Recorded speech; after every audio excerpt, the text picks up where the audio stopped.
There are some very important football games this weekend that have major playoff implications. It's conference championship weekend, and the playoffs aren't set. They're not even close to set. Teams will lose, teams will win, and it will set the playoffs by Sunday, I believe. This is where it gets interesting.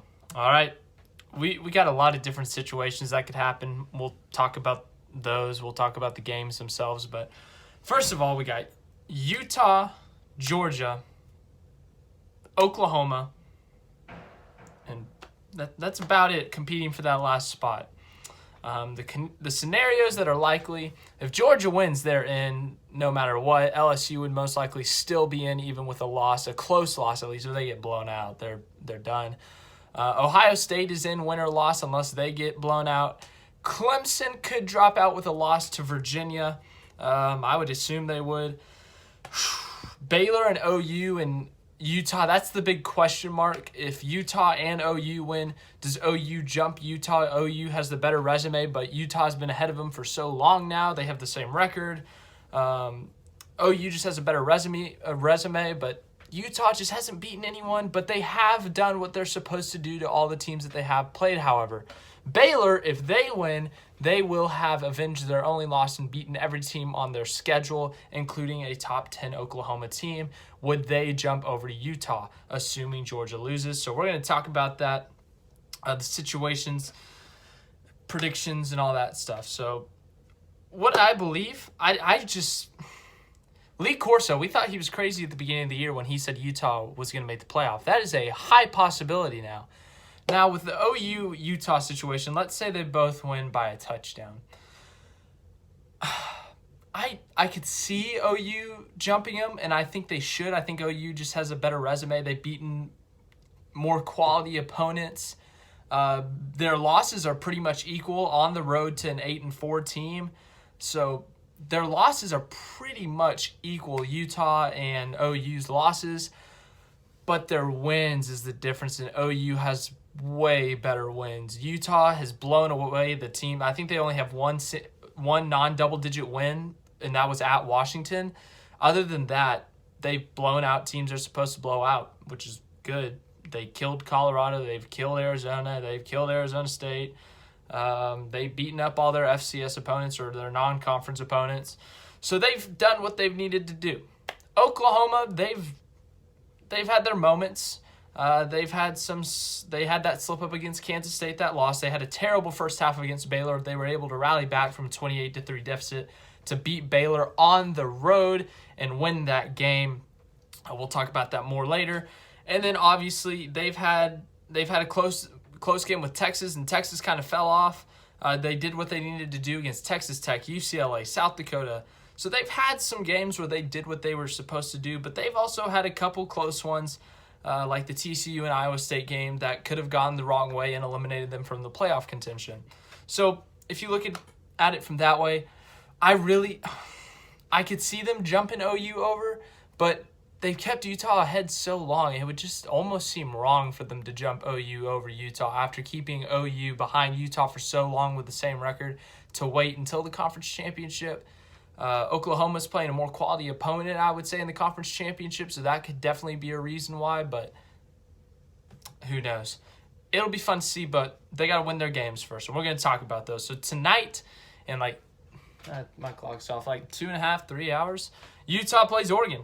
That'll be a good matchup. Tyler Huntley, quarterback for Utah, he's been having a pretty good season, career best year, I think.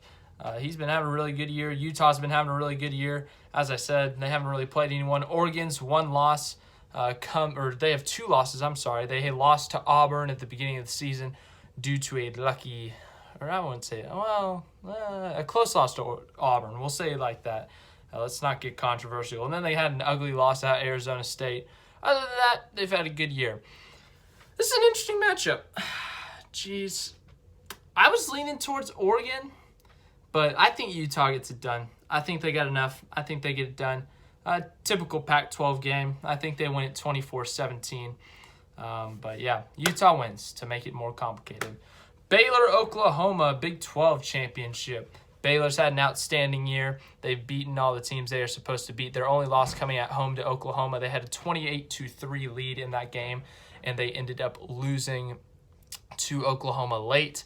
So what does this mean?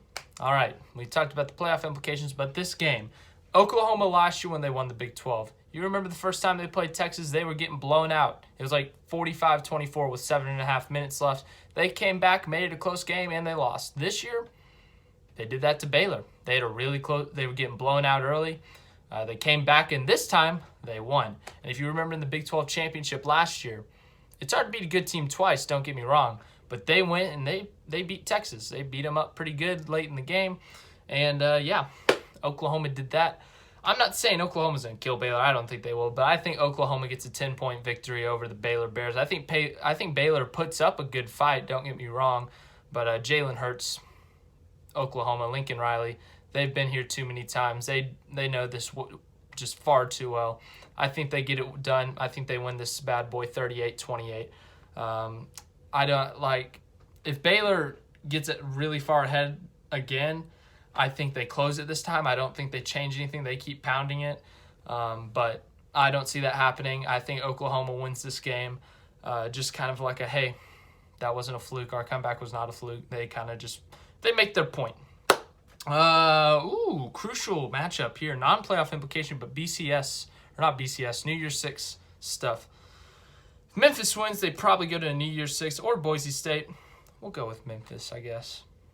LSU, Georgia. This one's interesting because Desmond Howard said LSU should be on upset alert. I disagree on that one.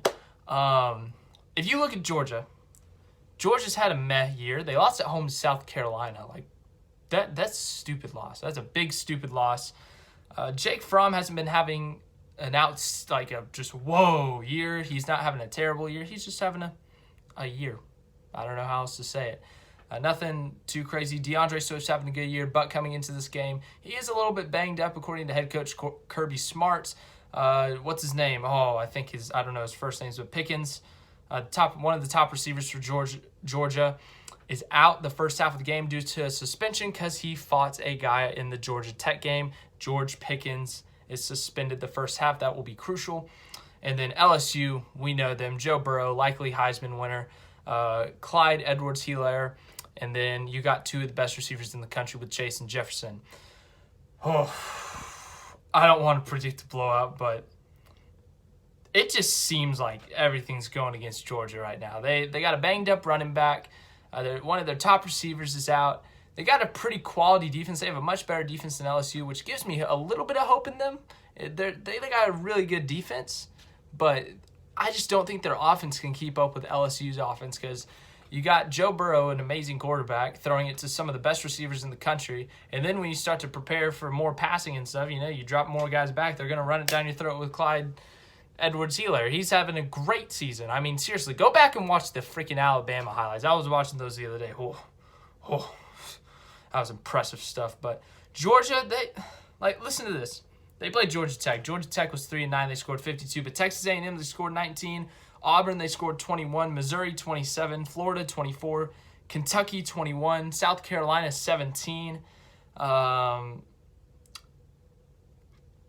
mean, don't get me wrong. Something like Auburn has an incredible defense. A&M has a decent defense, but they got to score more points. LSU's averaging almost 50 points a game. I can't pick against LSU. I think LSU wins. I think they pretty much own the game. They win at 45-28. LSU. Clemson, Virginia. Clemson wins at 41-14. Ohio State, Wisconsin. Ohio State blew out Wisconsin earlier in the season. I think it'll be a little bit closer this time, but Ohio State, they're too much. They got too much talent on the field. Ohio State wins this one 41-28. So Ohio State. And the playoff, I think Oklahoma jumps them. I mean, either way, it's right, whoever's in, and either way, it's wrong, who's ever in. I just think Oklahoma is the better resume. They will have had the better win in the conference championship. It's just looking like Oklahoma, so I think Oklahoma gets in. As for the 1 and 2, they've kept flip-flopping Ohio State and LSU. I'm not going to – it's whoever, and then one of those teams plays Clemson, and we'll get into that later. But, yeah, that's it.